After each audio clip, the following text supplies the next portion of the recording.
right, Jesse on Fire, welcome back to the channel. So we're going to talk about Jake Paul and who he should fight next, and I probably already put it in the title. So we're going to talk about Anderson Silva and Jake Paul fighting, because I think that's the fight that they should make, dude. I'm going to talk about this briefly. I'm going to say why I think they should fight. I'm going to try to sell it, I'm try to sell it a little bit, I think. And then, people who are waiting on bated breath for me to respond to people, I might say something towards the end, clarify my opinion on things just a little bit, and then that'll be that. So if you like the content, subscribe and ring the bell.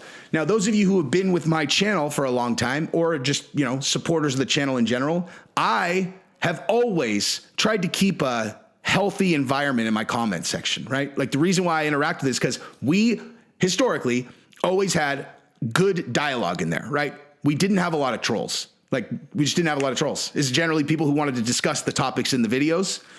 And now I see we're getting just an uptick in trolls. So I'm going to say that just for now, if you guys are supporters of my channel and you don't like seeing trolls in the comments, you could take the gloves off and tell them they're not welcome here, because I don't like them here. I don't like it. I don't like the comments to feel like that. I don't like it to sound like that. And I don't like them in general. So feel free. And then also throw extra likes, or just like it, because these little pricks are going to dislike it. I'm in the middle of like a coordinated troll attack. It's hilarious, dude. That just means you made it, I guess. But seriously, the comment section is sacred here. I don't like it. I talked about that for anybody who's been with me for a long time. How many times have I commented on that? Where I was like, I like this channel. I like my viewers. I think we have a great thing here. I like how it's never toxic in the comments. So I do not want that to change just because the channel got bigger. So tell them to fuck off. Anyway, so yeah, I mean, look, we're also going to just talk about entrepreneurship in general, because that's kind of like the thing that is like the theme that kind of I can't look at Jake Paul without thinking about, right? Because my life is very much tied to entrepreneurial efforts, I've gone through a lot of them. I've failed plenty of times. I've succeeded a couple times, but it's like the hardest thing in the world. I mean, it gets easy. It's like, if you get to a certain point and you're smart, being successful becomes so easy, it's unbelievable. And as a matter of fact, that actually has a lot to do with why I started doing this. Is I recognized it was through just years of effort and years of effort. Now, this is not just this, but I recognize this even before when I've actually always known this. That's why I tried to do the TV show. Is what I recognized is there is nothing more valuable in this world than the ability to get exposure. Like if you have a public platform, then you're able to get the word out on things. And that is the hardest thing to do in any business. It's the absolute hardest thing to do. Now, just because you have a platform and you can get the word out, that doesn't mean that makes you a good entrepreneur. But if you take a person who is a good entrepreneur and they get a platform where they can spread messaging and they can basically put businesses through that channel, they're unstoppable. They are really unstoppable. And that's you look at Connor as a good example of that. He is someone who has capitalized on his brand very, very well. The Kardashians are the blueprint, dude. That is how you make money with your platform. And Jake Paul is exceptional at it also. He made $40 million last year, And again, I would imagine this is the kind of opinion where the kinds of people who troll channels they'll hear what I'm saying now and they'll go, oh my God, he likes Jake Paul. It's bro, maybe this channel is not for you, dude. That's not the level we operate at here, dude. I'm talking about how Jake Paul leverages his platform to create money, to create revenue. And the fact that in the avenue that he's chosen, the level of star that he is, he could do anything, dude. There's literally he could do anything. When you have that many followers and anything you say gets the kind of response that he gets, I'm when I say he could do anything, I mean he can do anything. He could have chose anything. He'd make millions of dollars doing anything he wants. He chose boxing, okay? He chose that, and he chose to put in the work to get good enough to where he could fight real guys, or at least guys real enough to where you could sell pay-per-views around it. He knocked out Tyron Woodley, dude. He knocked out Tyron Woodley, who's a couple years removed from being welterweight champion of the UFC. Now, that said, the only response that could even be moderately acceptable, if you are going to say you don't respect Jake Paul and what he's done in combat sports as a combatant at this point, is if you think that the Tyron Woodley fight was a work. Now, look, I have absolutely no way to prove that it's not, other than to say that I have a trained eye, and what I see when I look at that is Tyron Woodley going here to block a body shot. It seems so insanely obvious to me that I don't really know what else to say. Every boxer I've ever talked to, everybody who's like, you know, anyone with any like high level knowledge has told me the same thing. They're like, that's what I see too. It looks very obvious.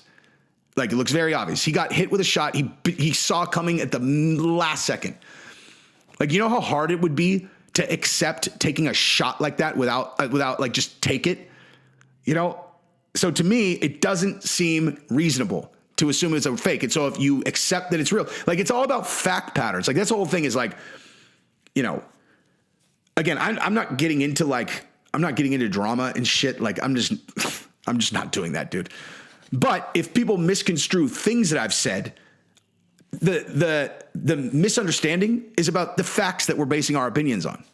And so, like, if you're like, oh yeah, Tyron Woodley, you know, threw the fight, and that is why I can say I don't respect Jake Paul, then I'd be like, all right, I mean, I don't agree with that. So I don't agree with that he threw the fight. So I do respect him. Now, what if he didn't throw it? So he legit knocked out Tyron Woodley. What do you think now? I don't know. He still isn't shit. Okay, well, now I can say you're a fucking idiot then, you know? Like, now I can just go say you're an idiot. Because if Jake Paul, again, I've said this before, and I will keep on saying it. If you took Jake Paul at age 18 and you were like, hey, what are the odds that in 4 or 5 years, he gets into a sanctioned bout of any kind combat sport with Tyron Woodley, who's a, you know, reigning welterweight champion in the UFC, and he wins by knockout? What are the odds of that? The odds would have been longer than winning the Mega Millions. And the thing is, he didn't get lucky. He worked his fucking ass off, dude. And so I'm saying, like, I respect work. I respect work ethic, and I respect strategy mixed with work ethic. Those are the things that I respect. So like I'm not talking about his personality. I'm not even talking about any of that. I'm talking about work. And so, like, I have a tremendous amount of respect for him because he had to earn what he has, and he made $40 million fucking dollars. You know how much fucking money that is? Like, he's making $3 million. He's making over $3 million a month, dude. He's making $1.5 million every 2 weeks. He earned it. That's super unbelievable. And like the Kardashians, another example of leveraging their platform. So they're in Italy this week at this Italian wedding, okay, for Courtney and Scott Barker or whatever. And I saw this spread in People magazine, and all of them are wearing Dolce & Gabbana and the whole thing. I look, I'm like, dude, they probably got paid $10 million for that. So while other people would go spend $10 million to do an Italian wedding, they're probably coming out ahead, dude.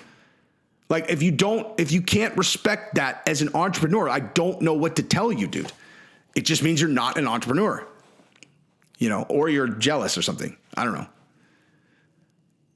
Like, it doesn't have anything to do with I don't understand people's thought process. Like, and I realize I'm kind of seeping into this thing I'll talk about in a second, but it's like, I don't understand. I mean, I know that they're not like, these are not smart people, you know, like that do this, but they're like, dude, what about when Jake Paul said to dirt? You're all, what? Dude, you support a guy who participated in like a BLM mall raid? And I'm like, what the fuck are you talking about? What the hell does that have to do with anything? Like, I'm talking about entrepreneurship. What the fuck are you talking about? But one of the things relating to that is Jake Paul has to be surgical about who he fights. Now, Anderson Silva is obviously would be like by far his biggest challenge, but Anderson Silva's 45, dude. He is slow compared to what he was. And Jake Paul is in his prime, dude. Like, he's in his stone prime. Now, he'll get better as a fighter if he keeps training, but in terms of athleticism, he's in his prime. It's not impossible that he won. I mean, it's a long shot. I would certainly pick Anderson Silva to win that fight, but I think that would sell a lot. You know, not as much as Nate Diaz, but it would sell a lot. So I think he should do it, unless it's realistic for him to get the Nate Diaz fight. Those are my thoughts on that. Now, on the other thing. So here's the thing. Anybody who's got like an issue with any of my opinions, I'll speak to two of them specifically. You can come on the channel, dude. You can come on the channel anytime. Open invitation. It's always been there, you know, and remains there if anybody wants to discuss any of my opinions. But just because they feel relevant, because I feel like two specific opinions have been dramatically misconstrued, and I'll just reiterate what my actual point was, and this should do a good job of differentiating between the people I want watching my channel and people who are too fucking stupid to watch it, okay? If you can't understand the logic behind what I'm going to say next, you're not smart enough to watch my channel anyway, okay? So, like I said, facts that you base your opinion on. Let's start with Pat Barry.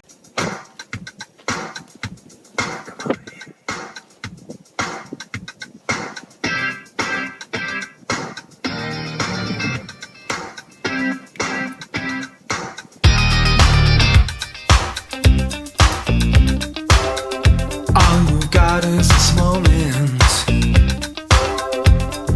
21st century's yesterday. You can care all you want. Everybody does, yeah, that's okay. So slide over here and give me a moment. Your moves are so raw. I've got to let you know. I've got to let you know. Who doesn't love Thug Rose and Pat Barry? Filthy fucking animals, that's who. Pat Barry's a joker in the pack, while Thug Rose is a UFC darling. And it's impossible to tell the story of one without the other. In 2008, Pat Barry made his UFC debut. He had only 3 pro fights. He started MMA at 29, and he was almost entirely one-dimensional. However, that one dimension was quite fucking formidable. Barry began his career in Sanshu and kickboxing, and despite throwing his first proper punch at 23, he took to it like a fish to fucking water. Pat was something of a striking prodigy and a genetic freak, a stocky powder keg of fast-twitch dynamite, ready to explode with power punches and, most memorably of all, crippling fucking leg kicks. The dude is a Mozart. The dude put on a pair of gloves and within a couple months was as good as his first coach. Hey, Drew. What? How far do you think I can get? You get to the 20. To the 20? Yeah. I'm gonna get 3 and then fall out dead like that fight champ. Come on, bro.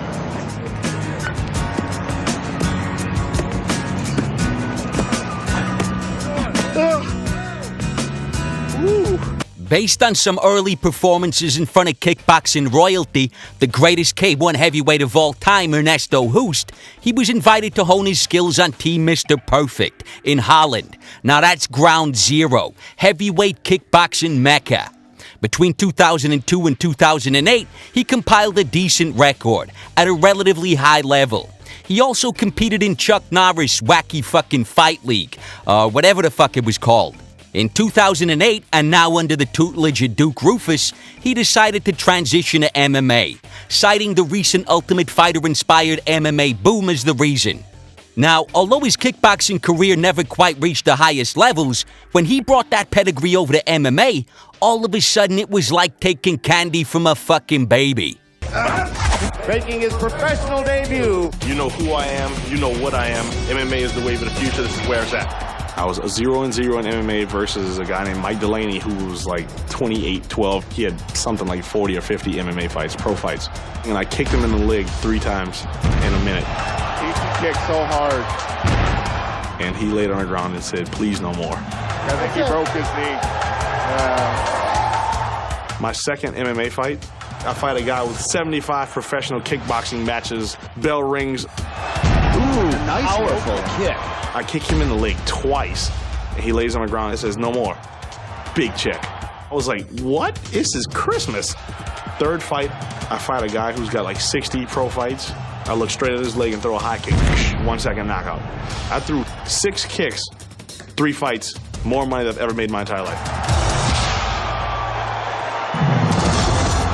Barry likes to throw right low kicks. Forward. That's a huge leg kick. Nasty leg kicks. I gave him 3 really nasty low kicks. There's the leg kick again. Man, he's hurt. He's hurt. It's over! And the last one collapsed his knee inwards. He just turns around and says, you know what? Thank you very much for giving me this opportunity. I don't need to see how bad this is going to get. I would like to walk for the rest of my life. He actually made his opponent air tap from getting low kicked. It was a sick low kick. The high point of his MMA career came early, against former teammate Anthony Hardunk. Hardunk had also been a Team Mr. Perfect, and Barry's departure from the Dutch camp hadn't exactly been amicable, at least from Pat Barry's perspective. He felt Ernesto Hoost never really gave a shit about him, and only used Barry as a sparring partner for other fighters who he truly believed in, like Anthony Hardunk. So there was something like an inferiority complex at play. Pat openly admitted they hadn't been equals. We weren't equals. It was him and me, and I was looking up to this guy. Understandably, there was an enormous amount of emotion in his fight. From Pat's perspective, it was kind of about climbing out of their shadow, proving he had been worthy all along, and doing it in the most undeniable of venues, inside the fucking octagon. And that's exactly what happened. After a close first round, Pat found his range, bashed the fuck out of his ass, knocked Hardunk down with a wicked jab, and quickly closed his show. The subsequent outpouring of emotion was unforgettable. That was the greatest fight of my life. Huge victory for Pat Barry. Wow, look how emotional Pat Barry is. Sorry for being a little emotional, but that meant everything in the world to me just now. I'm going home, man. But there was also another side to this victory. It was almost the validation of his entire life. Pat had been struggling for years. Financially, he was absolutely fucked. Up to his ass in debt, behind in rent, and heading into this fight, he was living an Oliver Twist-style Dickensian nightmare. A bad business decision left Pat in dire financial straits. My bank account was zapped, going nothing. Everything was coming up. Rent, electricity, cell phone bill, gas. I could have asked Mom for money. But if every time you're about to hit the ground, somebody catches you, there's no reason to work hard. In the days leading up to the fight, Pat subsisted on a diet of white rice and ketchup. But against Hardunk, Pat received both Fight of the Night and Knockout of the Night bonuses, $130,000 payday, and he summed his relief up perfectly with this one sentence. All the phone calls I've had to make home crying, all the nights I've sat up, strung out, worrying, am I going to wake up one day at 40 and realize this is all a joke? I love it. I love that sentence, because that is the worry. That is the nightmare of every person who has ever chased a dream. Every artist, every entrepreneur, every musician, comedian, writer, every fucking fighter. Am I gonna wake up at 40 and my very existence, my entire life is one big fucking joke? Okay? So Pat Barry and Rose told me directly that the story about them meeting when she's 14 is not true. Okay? They explained exactly how that ended up getting printed, and it's not true. And they don't talk about it publicly because Rose hates it. She genuinely hates it. And I could share this with you because I heard them say it on Ariel's show also. She was actually groomed when she was a kid. Okay? So like when people throw that Pat's a groomer thing out, you're like harassing. Like it's literally, she considers it harassment. Okay? She does. Rose. So you guys are all so concerned about Rose. She considers it harassment when people say that. Okay? And I'm saying, if they tell me they met when she was 17 and started dating when they were 18, why would I choose not to believe them over journalists make shit up all the time or like misconstrue facts, whatever. Okay. If it turned out that he met her when she was 14 and he spent for fucking 4 years being like, listen, girl, let me see the way you kick just like that. Now move a little. God, I love the way your sweat glistens when you move like that. I can't wait till you're 18. Of course, my opinion would be different. Why would I not believe him? Have any of you guys actually spoken to them? Of course not. Okay. Now, if the people who are on the inside in the combat sports world that all know them, none of them agree with this narrative of yours, then why would you believe it? Just because you saw it on like some internet forum? I don't understand. So that's my opinion on Pat Barry. Okay. So if we were operating on the same facts, then maybe I would agree with you, but we're not. So it is what it is. And on Shab, this one is really simple, dude. Simple. Okay. I've lit him up about the unique channel thing 1,000 times. So anybody trying to act like I supported him taking down Unique's channel, what are you talking about? I couldn't have been more clear about that. And I've talked about Unique how many times? 1,000 times. Why do you think I'm doing that? Okay. I know people work in like one-dimensional land. Okay. What I do is strategy. Okay. I'm talking about him so he can rebuild his channel. I'm doing that on purpose. Okay. I'm driving people to his channel. I don't speak negatively about him because I'm actually trying to help him rebuild his channel. Okay. I make fun of him because it's funny, which makes him relevant to the people watching my channel, and they go watch him. Okay. That's me helping Unique. And I never supported Shab taking down. I've said it 1,000 times. I think it's super fucked up. What I said is that I didn't understand the level of harassment that Shab was dealing with. Okay. They're calling in bomb threats to his kid's school. Okay. Like, you're down with that? You're down with that? And again, this is like the same shit. How could you say that? How could you support Jake Paul when he did blah? I'm like, and then it's like, oh, listen to him defending Shab. Yeah. Defending him against people calling bomb threats into his kid's school. Pretty much. Let me ask you a question. Hey, so let's say that like someone broke into his house and assaulted his wife. Are you down with that? What if someone kidnapped his kids? You guys down with that? What if someone, I don't know, murdered his parents? You guys down with that? Because like in your, like everything's black and white, dude, right? Like you're either team Shab or team, or like you're on Shab's team or you hate Shab. You're like, oh, I hate Shab. So it's like, wait, what? That's the way you guys look at the world? There's no like, oh, sorry, I didn't realize that people were actually harassing his family. Like, that seems like that would supersede whatever shit you guys are talking about, to where you would think people in the MMA community might come defend him against like harassment against his family. People are like, yeah, but he did blah, blah, blah. What the fuck are you talking about? How am I talking? Am I talking about that? I'm not talking about that. Okay. So if you can't understand nuance of those fucking opinions, then you can come on the channel and discuss it with me. The trolls that want to fuck around, I have a feeling that you're going to see an overwhelming response in the opposite direction to you now that I've called on you. And here's the thing. I don't do the thing. Like, I don't get in beasts where I try, like, if I look like I'm talking shit, if I'm trying to actually take someone down, trust me, they fucking earned it, dude. I don't do that. I don't do the thing. I don't try to hurt people's effort, dude. I don't do it. I don't do that shit. It's a principled thing. I don't attack people's jobs. I don't attack people's effort. You know how fucking hard I work on this channel? You guys have any fucking idea how hard I work on this fucking channel? And so, I assume people are working equally hard. I would never undermine their progress, ever. Anyway, that's the most you're going to get.